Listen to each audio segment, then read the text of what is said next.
சங்கீதம்.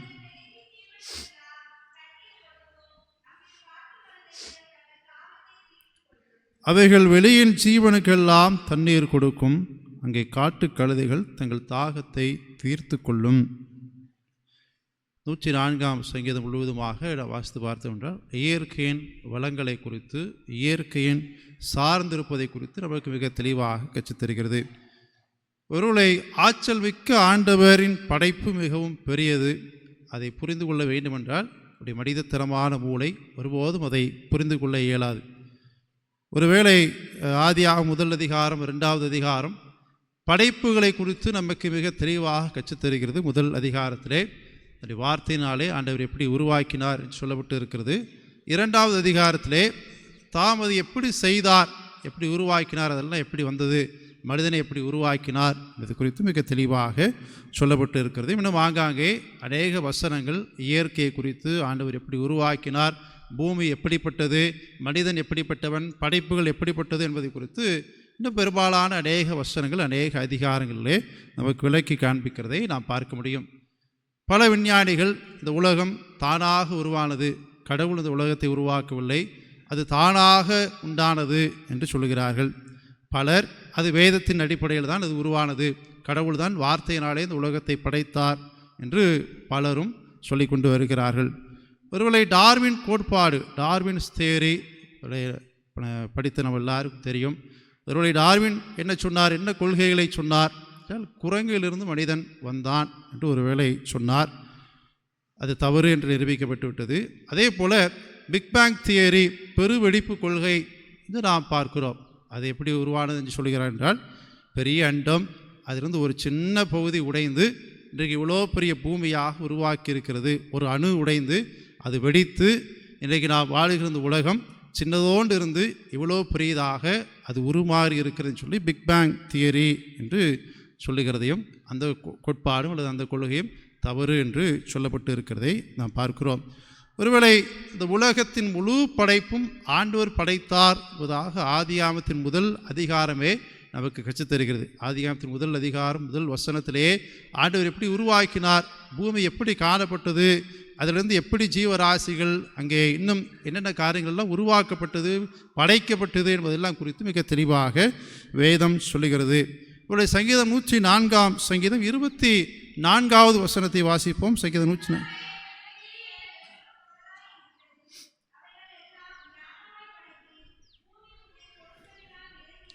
கர்த்தாவே, உமது கிரியைகள் எவ்வளவு திரளாய் இருக்கிறது, அவைகள் எல்லாம் ஞானமாய் படைத்தீர். ஆண்டவர் உலகத்தை படைக்கும் பொழுது ரொம்ப ஞானமாக, ரொம்ப தெளிவாக படைத்தார். சும்மா ஏனோ தானோ அன்றைக்கி வானம் வந்துட்டு, நாளைக்கு பூமி வந்துட்டு, நாளைக்கு மனுஷனை படைப்போம் அப்படின்னு சொல்லி அவர் ஏனோ தானோ என்று படைக்கவில்லை. ரொம்ப நேர்த்தியாக, ரொம்ப ஞானமாக படைத்தார். ஆனால் இன்றைக்கு படைக்கப்பட்ட நாம் ஆண்டவருக்கே அறிவுரை சொல்கிறதுக்கு அளவிற்கு இதை நீங்கள் எப்படி படைச்சிருந்தா கொஞ்சம் நல்லா இருந்திருக்கும், கொஞ்சம் இந்த இடத்த இப்படி மாற்றி வச்சுருந்தா கொஞ்சம் நல்லா இருக்கும் சொல்லி இன்றைக்கு நாம் ஆண்டவருக்கு அறிவுரை கொடுத்து கொண்டு இருக்கிறவர்களாக இருக்கிறோம். காரணம் அறிவின் பெருக்கம், உலக அறிவின் பெருக்கம், உலக படிப்பின் பெருக்கம், அறிவியலின் பெருக்கம். இது நிமித்தமாக நாம் கடவுளுக்கே ஆலோசனை சொல்லக்கூடிய அளவிற்கு நாம் வளர்ந்து கொண்டு வருகிறோம். ஒரு மனிதன் பாத்திரத்தை தலையில் சுமந்து கொண்டு விற்பனை செய்யக்கூடிய ஒரு மனிதன் பாத்திரத்தை சுமந்து கொண்டு ஒவ்வொரு கிராமத்திற்காக பாத்திரத்தெல்லாம் விற்றுட்டு போய்கொண்டு இருக்கிறான். ஒரு வயல்வெளி வழியாக நடந்து போகிறான், அடுத்த கிராமத்திற்கு போக வேண்டும், நடந்து போகிறான். ஒருவேளை கடந்து செல்லும் பொழுது ஒரு தடியங்காய் தட்டி கீழே விழுந்துட்டார். அந்த வயலில் தடியங்காய் விதைத்திருக்கிறார்கள், தடியங்காய் தட்டி கீழே விழுந்துட்டார். அப்போ அந்த மனிதன் சின்ன காயத்தோடு கூட கடவுளை பார்த்து சொல்லிட்டே வந்தானா, என்ன கடவுளே, ஒரு தடியங்காய் நான் போகிற பாதையில் இப்படி இருக்குது, நான் தட்டி என்ன பண்ணிட்டேன், கீழே விழுந்துட்டேன், உங்களுக்கெல்லாம் ஏதாவது இருக்கா, எப்படி படைக்கணும்னு தெரியுமா, நான்லாம் கடவுளாக இருந்தால் அந்த உலகத்தை என்ன பண்ணியிருப்பேன், அப்படி படைச்சிருப்பேன், இதை அங்கே வச்சுருப்பேன், இதை இப்படி பண்ணியிருப்பேன், அப்படி செய்திருப்பேன்னு சொல்லி தன்னை மனதுக்குள்ளே புலம்பிக் கொண்டே போய் கொண்டிருந்தாலாம். தூரத்தில் ஒரு ஆலமரத்தை பார்த்தானா, சரி நம்ம கீழே வேற விழுந்துட்டோம், ரொம்ப தூரம் வெயில் நடந்து வரோம், இந்த ஆலமரத்தில் கொஞ்சம் நேரம் நாம் ஓய்வு எடுத்து விட்டு திரும்ப நம்ம பக்கத்து கிராமத்திற்கு நான் போவோம்னு சொல்லி அங்கே பாத்திரத்தெல்லாம் இறக்கி வைத்து விட்டு ஓய்ந்திருந்து நல்லா படுத்து தூங்கிட்டார். திடீரென்று ஒரு சின்ன முழிப்பு, மேலேருந்து ஒரு ஆலம்பழம் அந்த அந்த படுத்திருந்த ஆளுடைய மண்டைகளை விழுகிறது. மேலே பார்க்கிறார், அங்கே ஆலம்பழம் தொங்கிக் கொண்டு இருக்கிறது, ஒரு பழம் தலையில் விழுகிறது. அதை பார்த்து கொண்டு சிந்தித்து கொண்டு இருந்தார். நல்ல வேளை கடவுள் ஆலமரத்தில் என்னத்தை வைக்கல, தடியங்காவை.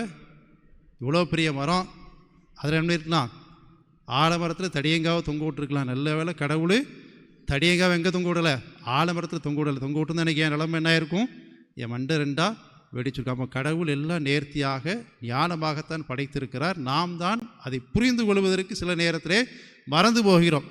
ஒருவேளை இன்றைக்கி தடியங்க ஆலமரத்தில் இருந்தது அப்படின்னா, ஆலமரத்தில் ஒருவர் நம்ப முடியாது, அது கீழே ஒருவர் நம்ப முடியாது, படுக்க முடியாது, ஓய்ந்திருக்க முடியாது, நிழலுக்காக ஒதுக்கக்கூட முடியாது. எப்போ மேலே இருந்தது கீழே விழும் யாருக்கும் தெரியாது. ஒருவேளை இன்றைக்கு மனிதர்களாகி நாம் கடவுளுக்கே ஆலோசனை கொடுக்கக்கூடிய அளவிற்கு என்ன இப்படி இருக்குது, அப்படி வந்திருக்கலாமே, இந்த இடத்த இப்படி செஞ்சுருக்கலாமே, இந்த இடத்துல இதை இந்த மாதிரி நம்ம உருவாக்கியிருக்கலாமே, என்ன கடவுள் அப்படின்னு சொல்லி இன்றைக்கி நான் பேசுகிறேன். அப்படி இல்லை, ஆண்டவர் எல்லாவற்றையும் தியானமாக படைத்தார், விசேஷமாக படைத்தார் சொல்லி நான் வேதத்திலே பார்க்கிறோம்.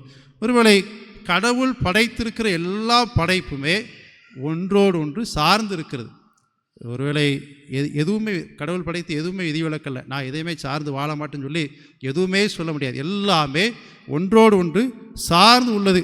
எனவே தான் நாம் சிந்திக்கும்படியாக இன்றைக்கி நம்முடைய திருச்சபை நமக்கு தந்திருக்கிற ஒரு தலைப்பு, இங்கே சார்ந்திருக்கும் படைப்புகள் என்கிற தலைப்பின் கீழாக நாம் சிந்திக்கும்படிக்கு அழைக்கப்பட்டு இருக்கிறோம். இதே இந்த 104ஆம் சங்கீதம் முழுவதுமாக நாம் ஆராய்ந்து பார்த்தோம் என்றால், ஒருவேளை அநேக காரியங்கள் குறித்து 10ஆம் வசனம் முதல் ஒருவேளை 10ஆம் வசனத்தில் ஆரம்பத்திலிருந்து பார்த்தோம் என்றால், அங்கே மலைகளிலிருந்து பள்ளத்தாக்கிலிருந்து தண்ணீர் ஓடி வரும். அந்த தண்ணீர் எப்படிப்பட்ட விலங்கினங்களுக்கெல்லாம், எப்படிப்பட்ட உயிரினங்களுக்கெல்லாம், எப்படிப்பட்ட படைப்புகளுக்கெல்லாம் அது பயனுள்ளதாக இருக்கிறது, அல்லது எதுவெல்லாம் இந்த தண்ணீரை சார்ந்து வாழுகிறது என்பதை குறித்து ஒரு பெரிய பட்டியல் போடப்பட்டு இருக்கிறது. அதே நேரத்தில் அங்கே நாம் 24ஆம் வசனத்திலிருந்து நாம் மாறி மாறி சங்கீதத்தில் வாசித்து பார்த்தோம் என்றால், கடவுளின் படைப்புகள் எவ்வளவு சந்தோஷமாக, எவ்வளவு நிம்மதியாக, ஒருவேளை படைப்புகள் எல்லாம் கர்த்தரை சார்ந்தே எப்படி வாழுகிறது என்பதை குறித்தும் இந்த முழு சங்கீதமும் நமக்கு விளக்கி கற்பிக்கிறதை நாம் பார்க்கிறோம். ஒருவேளை உதாரணமாக சொல்ல வேண்டுமென்றால், ஒரு செடி ஒரு மரமாக மாற வேண்டுமென்றால் அதற்கு சூரிய ஒளி கண்டிப்பாக தேவை. சூரிய ஒளி தான் ஒளியை கொடுக்க வேண்டுமென்றால் நைட்ரஜன் என்கிற ஒரு வாயு சூரியனுக்கு தேவை. அந்த நைட்ரஜனை வைத்து தான் அது தானாக இயங்கி ஒருவேளை ஒரு பெரிய சூரிய ஆற்றலை நமக்கு கொடுக்கிறது. ஒருவேளை ஒரு பழம், ஒரு மாதுளை பழமோ ஒரு கொய்யாப்பழமோ ஏதோ ஒன்று நமக்கு வேண்டும் என்றாலும், ஒரு பூவிலிருந்து இன்னொரு பூவிற்கு மகரந்த சேர்க்கை என்கிற ஒன்று நடந்தால்தான் என்ன கிடைக்கும், நமக்கு பழங்கள் கிடைக்கும். ஒருவேளை அதற்கு தேவைப்படுவது ஒரு தேனியோ ஒரு வண்டோ ஒரு பூச்சை, ஏதோ ஒரு பூச்சி அதற்கு தேவைப்படுகிறது. இப்படி ஒன்றுக்கொன்று தொடர்புடையது தான் நாம் பார்க்கிறோம். சந்திரன் இருக்கிறது, அது தன்னுடைய ஒளியை கொடுப்பதற்கு என்ன தேவை, சூரியன் தேவைப்படும். இப்படி எல்லாமே சார்ந்து தான் இருக்கிறோம். இன்றைக்கி நான் தான் என்ன சொல்லுதோம், எனக்கு எந்த விதமான சார்பும் தேவை கிடையாது, நான் தனித்தன்மையானவன், நான் அப்படி இயங்குவேன், நான் இப்படி இருப்பேன். நம்ம உடலில் இருக்க எல்லா உறுப்புமே ஒன்றை ஒன்று சார்ந்து தான் இருக்குது. அப்படி தான் இதயம் அடைக்க ரத்தத்தை கொடுக்கறதை நிப்பாட்டிட்டுனா என்ன ஆயிடுவோம், இதய அடைப்பு வந்தவங்களுக்கு தான் தெரியும். அது ரத்தத்தை நிப்பாட்டிட்டு அப்புறம் என்ன ஆயிரும், ரத்தம் ஓடாது, மனிதனுடைய வாழ்க்கை விடுது விடும். மூளைக்கு போகிற ரத்தம் போகணும் அப்படின்னா என்ன ஆயிரும், மூளையில் ஏதோ ஒரு சின்ன நரம்பு இதாகிட்டு அப்படின்னா என்ன ஆகும், புத்திகீனமான மனிதர்களாக நாம் மாறிவிடுவோம். இப்படி கடவுளின் படைப்பிலே மனிதனுடைய உடலே ஒன்றுக்கொன்று என்ன இப்படி தான் இருக்குது, தேவையோடு தான் இருக்குது. அதான் நான் வாசிக்கிட்ட 2வது வேத பகுதி கொலோசியர் 2ஆம் அதிகாரம் 18ஆம் வசனத்தை வாசித்து பார்த்தோம் என்றால், கணுக்கள் எல்லாம் ஒன்றோடு ஒன்று இணைந்து உதவி பெற்று இருக்கிறது. ஒன்றோடு ஒன்று உடல் அமைப்பே, உடலே ஒன்றுக்கொன்று உதவி என்றால், நாமும் என்ன தான் பண்ணிகிட்டு இருக்கோம், படைப்புகளை சார்ந்து தான் வாழுகிறோம். விவசாயம் செய்கிறோம், அதன் பலனை நாம் உட்கொள்கிறோம், மழையை எதிர்நோக்கி இருக்கிறோம். இப்படி நாமும் ஆண்டவரின் படைப்புகளை சார்ந்து இருக்கிறவர்களாகத்தான் நாமும் வாழ்ந்து கொண்டு இருக்கிறோம். ஆண்டவர் தன் வார்த்தையின் வழியாக எல்லாவற்றையும் உருவாக்கினார், எல்லாவற்றையும் படைத்தார். சிறப்பாக மனிதனை தன்னுடைய கரத்தினாலே, தன்னுடைய கைகளினாலே உருவாக்கினார். ஒவ்வொரு படைப்பின் வழியாகவும் ஒரு சில தனிப்பட்ட தன்மைகளை நாம் புரிந்து கொள்கிறோம். எல்லா படைப்பும் இந்த உலகத்தில் வீண் கிடையவே கிடையாது. எல்லாவற்றையும் ஆண்டவர் நேர்த்தியாக நன்மையாக உருவாக்கினார். ஆதியாகமம் 1ஆம் அதிகாரம் கடைசி வசனம், தான் உண்டாக்கிற எல்லாவற்றையும் பார்த்தார், அது மிகவும் நன்றாயிருந்ததுன்னு சொல்லி படைப்பை பார்த்து ஆண்டவரே வியந்து போகத்தக்கக்கூடிய அளவிற்கு அவர் ஒவ்வொரு படைப்புகளையும் நேர்த்தியாக படைத்தார். இந்த படைப்பின் வழியாக, இந்த சார்ந்திருக்கும் படைப்புகளின் வழியாக நான் கற்றுக்கொள்ளப் போகிற காரியம் என்ன சொல்லி ஒரு 4 காரியத்தை மிக சுருக்கமாக நாம் சிந்திப்பதற்கு அழைக்கப்படுகிறோம். ஆதியாகமம் 1ஆம் அதிகாரத்தின் வழியாக ஆண்டவர் படைத்த ஒவ்வொரு படைப்புகளின் வழியாக, இந்த சார்ந்திருக்கும் படைப்புகள் வழியாக நான் எந்தெந்த காரியத்தை எல்லாம் கற்றுக்கொள்கிறேன், என்னுடைய வாழ்க்கைக்கு இது என்ன கற்றுக் கொடுக்கிறது என்பதை இந்த நாளிலே சிந்தித்து பார்ப்பதற்கு அழைக்கப்படுகிறோம். முதலாவதாக ஆதியாகமம் 1ஆம் அதிகாரம் 1ஆம் வசனம் முதல் 5ஆம் வசனம் வரைக்கும் நாம் எடுத்து வைத்துக் கொள்வோம்.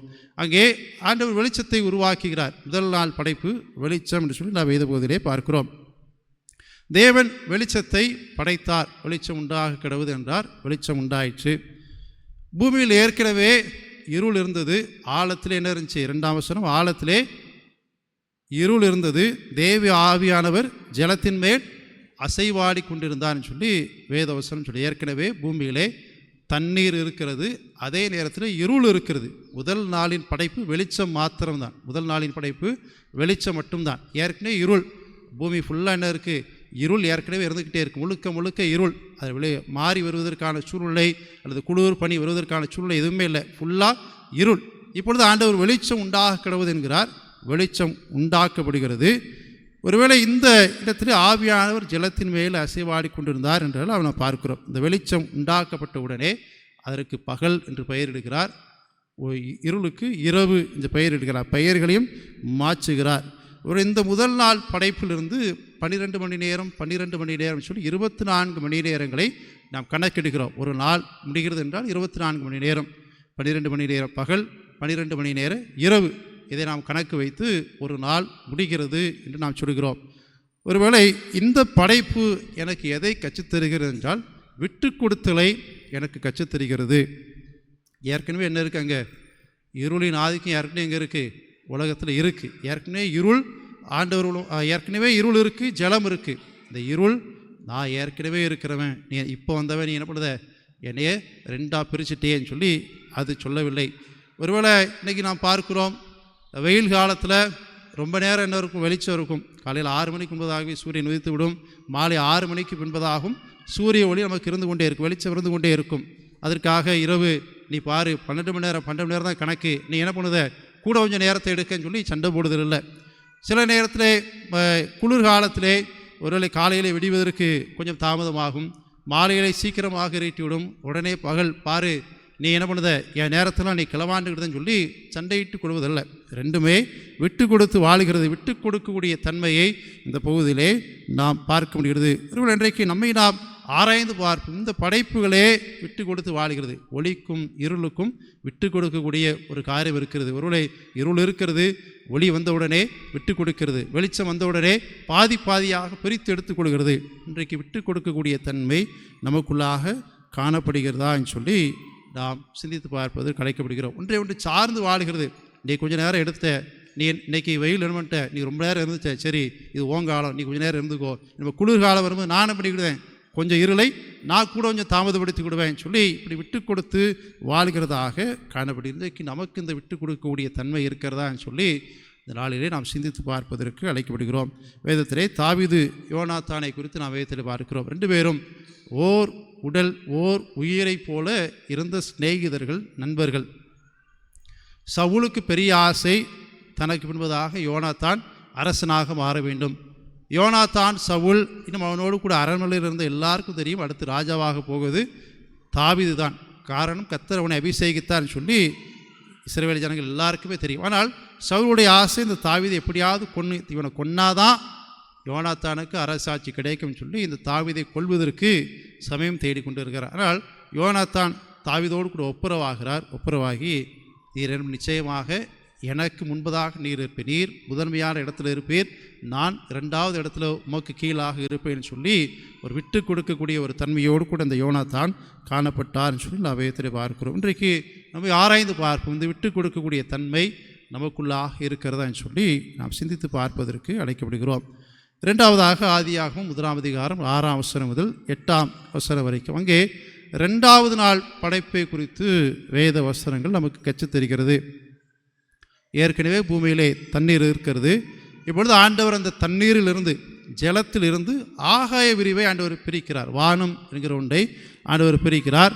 அது வானத்திற்கும் தண்ணீருக்கும் பெரிய தூரம். அப்படிதானே? வானம் இங்கே இருக்குது, மேலே இருக்குது, அப்படி தானே? கீழே என்ன இருக்குது?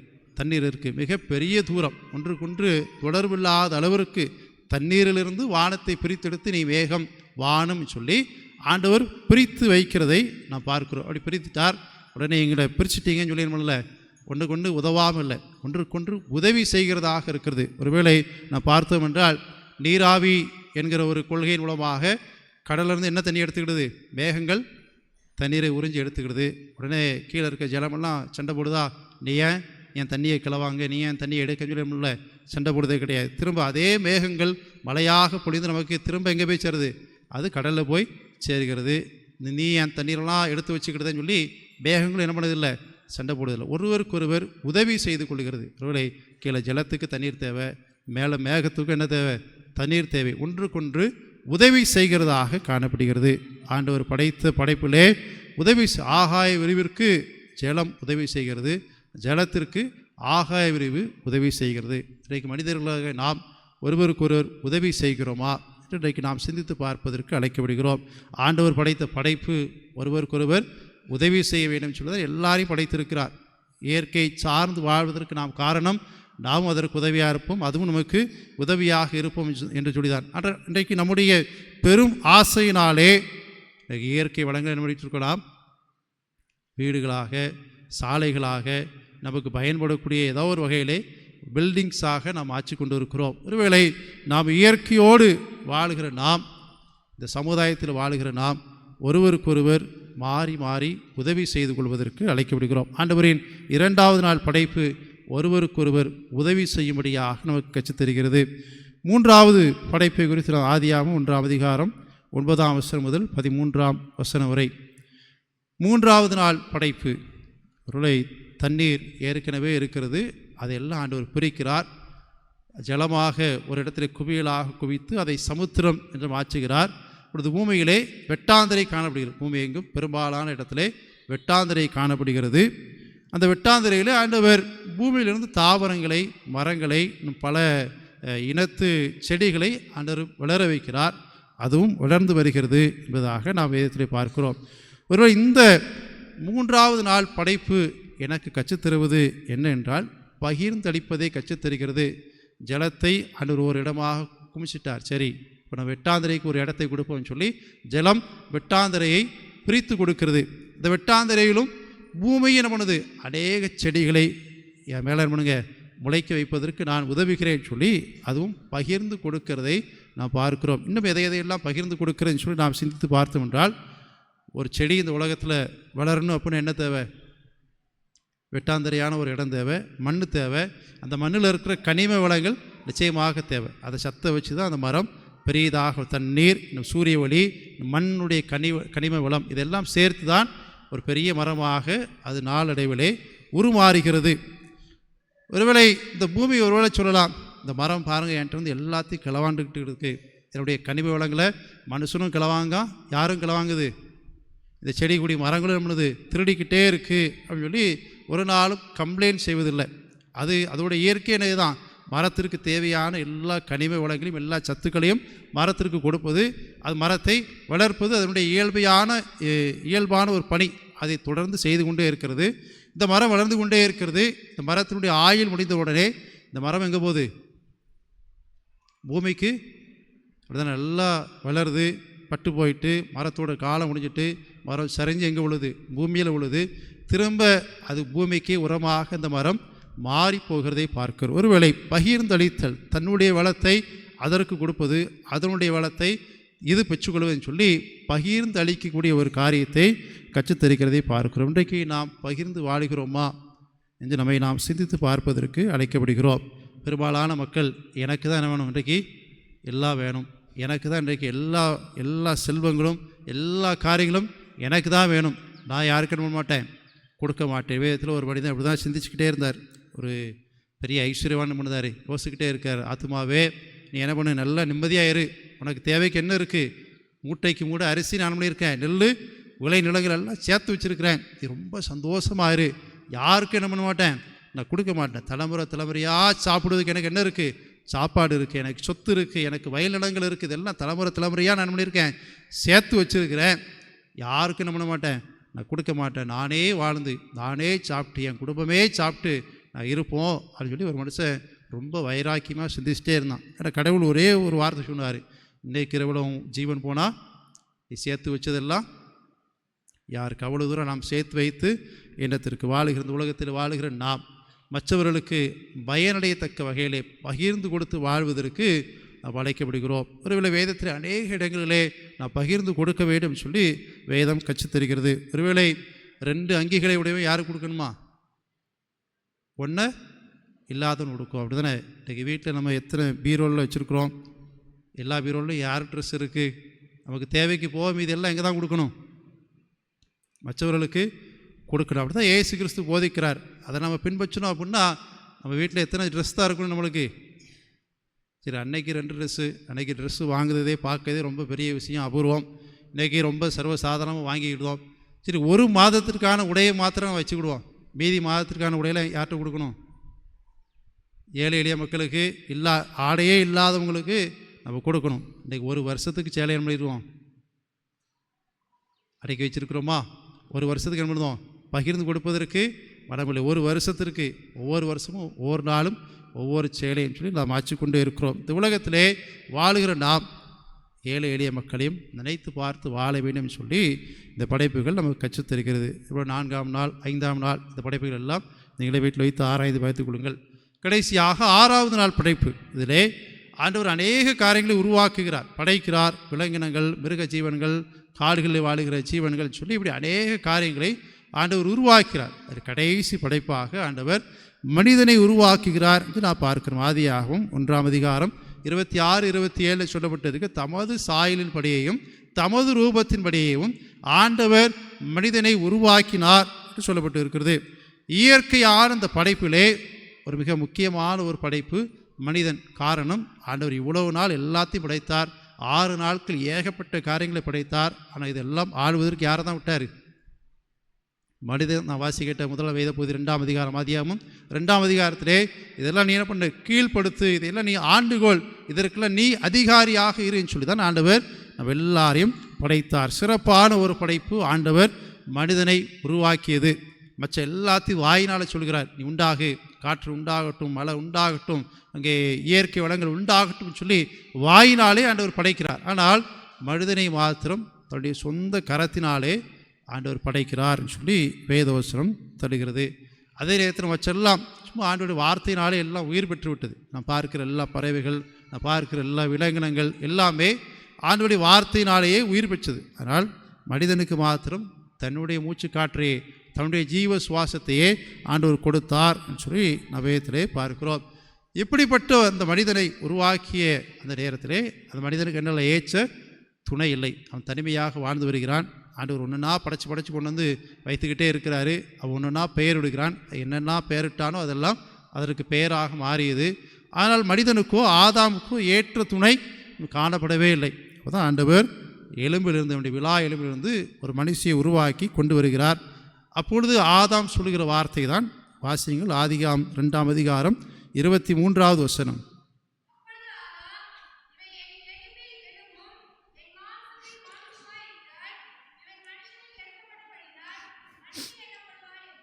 இவள் என் எலும்பில் எலும்பும் என் மாம்சத்தில் மாம்சமாக இருக்கிறாள் என்று ஆதாம் சொல்கிறார். அது வேறு யாரும் கிடையாது, அது நான் தான் என்று சொல்கிறார். ஏவாள், நீங்கள் வேணா இருக்கலாம், அவர் தனி மனுஷியாக எனக்கு உருவாக்கி தந்திருக்கலாம், ஆனால் அது வேறு யாருமே இல்லை. அது யார் தான்? நான் தான்.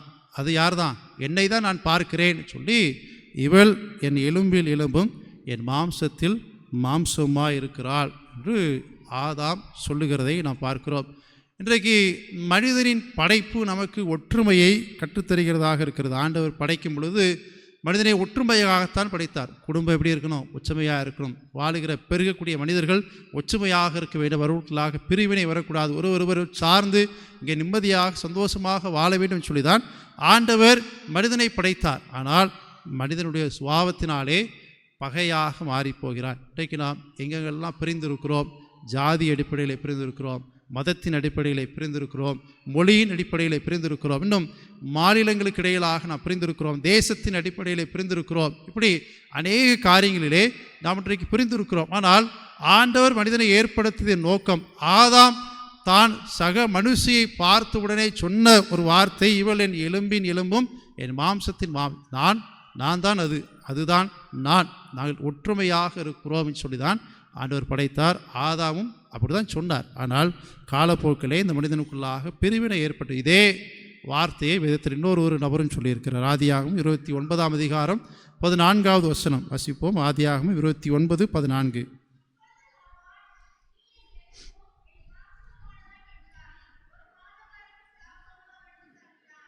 அப்பொழுது லாபான், நீ என் எலும்பும் மாம்சமுமானவன் என்று சொல்லுகிறதை பார்க்கிறோம். ஒருவேளை நம்முடைய மனைவியை பார்த்து மாத்திரம்தான் நீ என் எலும்பு, நீ என் மாம்சம் என்று சொல்ல வேண்டும். அல்ல, ஆண்டவர் படைத்திருக்கிற எல்லா படைப்பும் நமக்கு சகோதர சகோதரிகள் தான். எல்லாருமே ஓர் எலும்பிலிருந்து வந்தவர்கள் தான் என்பதை நாம் மறந்து போகக்கூடாது. ஒருவேளை இங்கே லாபான் தன் மருமகனாகி யாக்கோபை பார்த்து, தன் சகோதரியின் மகனை பார்த்து, நீ வேற யாரும் இல்லைப்பா, நீ யார் தான்?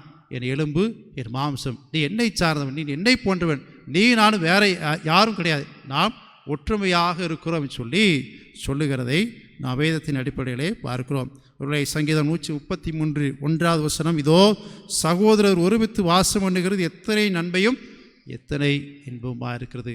ஆண்டவர் படைத்த உன்னதமான நோக்கம் இந்த மனுக்குலம் ஒற்றுமையை பெற்றுக்கொள்ள வேண்டும், இந்த மனுக்குலம் ஒன்றாக வாழ வேண்டும் என்று சொல்லி தான் உருவாக்கினார். இன்றைக்கு நாம் ஒற்றுமையோடு கூட வாழுகிறோமா?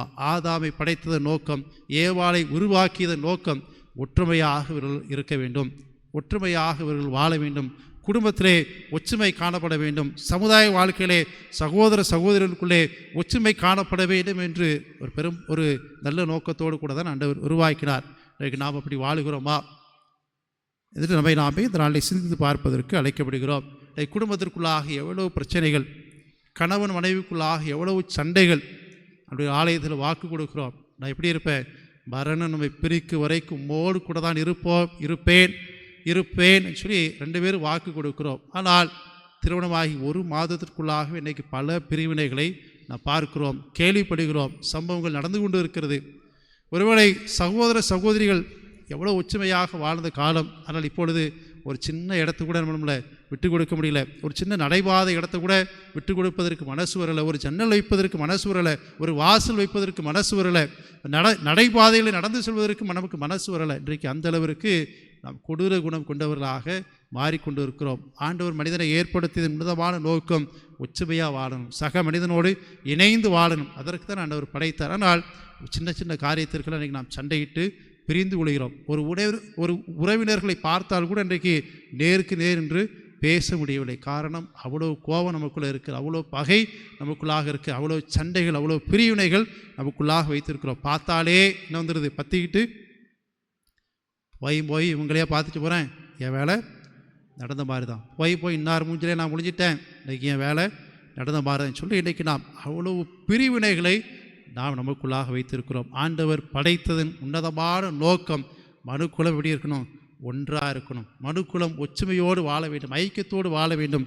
இதற்குத்தான் ஆண்டவர் இந்த உலகத்தை படைத்தார். ஆனால் வேதத்தில் பார்க்கிறோம், முதல் மனிதர்கள் என்ன பண்ணிட்டு போயிட்டாங்க? பிரிந்து போயிடறாங்க, சண்டை போடுறாங்க, பாவம் செய்கிறாங்க, ஆண்டவருக்கு விரோதமாக அநேக காரியங்களை செய்கிறவர்களாக பிரிந்து போகிறார்கள். இன்றைக்கு நம்மை ஆராய்ந்து பார்ப்போம், ஒற்றுமை என்கிற அந்த குணம் நமக்குள்ளாக இருக்கிறதா, இல்லை என்றால் பிரிந்து தான் நாம் காணப்பட்டு கொண்டு இருக்கிறோமான்னு சொல்லி ஆராய்ந்து பார்ப்போம். ஆண்டவர் மனுக்குலத்தை உருவாக்கியது நோக்கமே ஒற்றுமையோடு கூட வாழ வேண்டும், கணவன் மனைவியோடு கூட இசைந்து வாழ வேண்டும், இங்கே சுற்றி இருக்கிற மனிதர்களோடு கூட ஒற்றுமையோடு கூட வாழ வேண்டும். இதற்காக தான் ஆண்டவர் இந்த உலகத்திலே மனிதர்களை சிறப்பாக எல்லாம் வார்த்தையால் படைத்தார். ஆனால் தன் கரத்தினாலே பார்த்து ஆதாமை உருவாக்கினார். தன்னுடைய சுவாசத்தை, ஜீவ சுவாசத்தை மனிதனுக்கு கொடுத்தார். ஆண்டவருடைய ஜீவ சுவாசத்தை வைத்திருக்கிற நாம் ஆண்டவருக்கு பிரியமாக நடக்கிறோமான்னு சொல்லி இந்த நாளிலே சிந்தித்து பார்ப்பதற்கு அழைக்கப்பட்டிருக்கிறோம். சார்ந்திருக்கும் படைப்புகள், ஆண்டவர் படைத்த எல்லா படைப்புமே யாரை சார்ந்திருக்கு?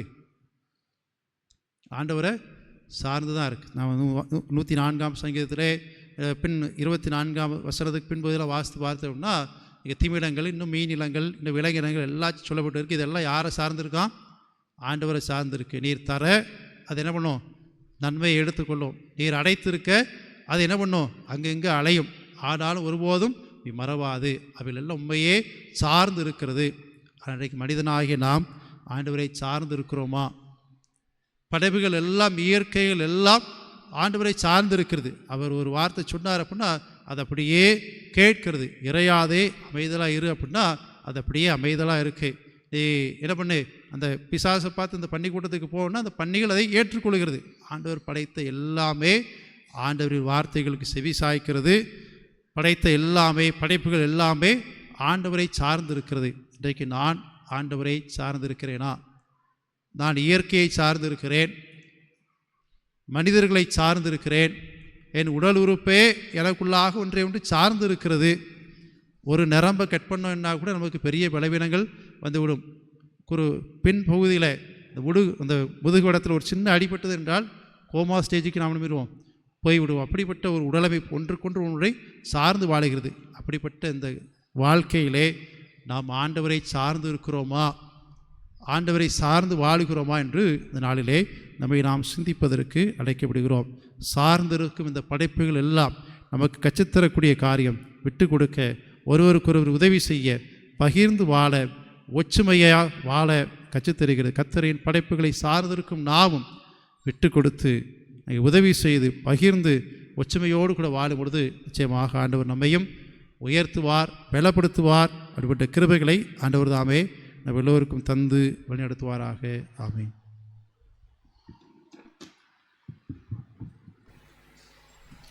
மீண்டுமாக நாம் யாவரும் எழுந்து நின்று நம்மையும் நம்முடைய காணிக்கையும் ஆண்டவருடைய சமூகத்தில் அர்ப்பணிக்கிறதுமாக கீதங்களும் கீர்த்தனைகளும்